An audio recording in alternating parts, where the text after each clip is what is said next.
So, how did you stay focused for this particular journey? Like, since it was not your first choice, but still you kept yourself focused on one goal. Number of times I have been saying this at number of places when I interact with young teachers or even students. I say, Shakespeare ka play hai The 12th night. The 12th Night. In 12th Night there is a very nice statement which I think you must have all heard of, but you might not be knowing that it is from the 12th Night. There is, some are born great, some achieve greatness, or on some greatness is thrust upon. Yes, sir. I use it for teaching. I say that some are born teachers, some learn the art of teaching, and on some teaching is thrust upon. So maybe I think, I don't know whether I was a born teacher or not, but I learned the art of teaching. Okay. I really learned. I made huge investment in myself. So that investment is paying me now. Initial investment of when I started my career as teacher, I taught almost all subjects. I taught micro, macro, Indian economy, auditing, income tax, financial accounting, corporate accounting, cost accounting. What else is left? So almost in commerce, it was a Delhi University syllabus. So I taught many papers. Many times when we talk to young teachers, we say, they feel that we are given unnecessarily a burden. I tell you, when you are young, you have just passed out from your masters, you know little bit of everything. But then it is always better to develop yourself in these things and then choose. Yeah, this is something which I am going to lead, and that's how all this happened. So that investment really played a very important role. Okay, since you have mentioned about plan B, so I'm just asking that our generation believes that eyeing only one goal is not enough in the life. Mm-hmm. One should always have a plan B, especially for the career. Mm-hmm. So, do you think that mentioned approach is the right way to lead the happy and fulfilled life? See, it is like this. One thing is ideal and another thing is practical. Practically, whatever you dream, you may not get that.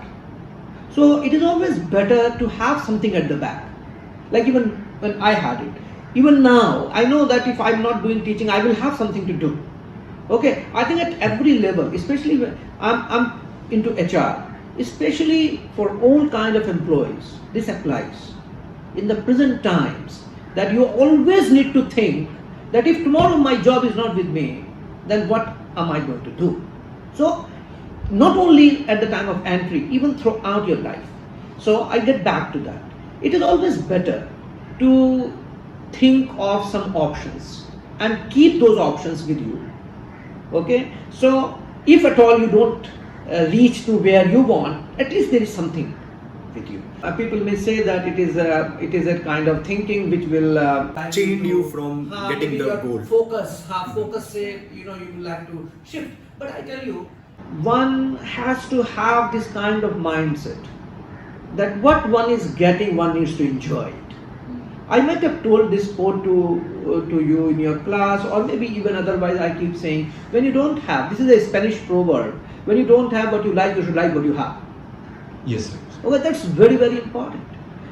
Many times in the long run, we tend to say that what happens for good.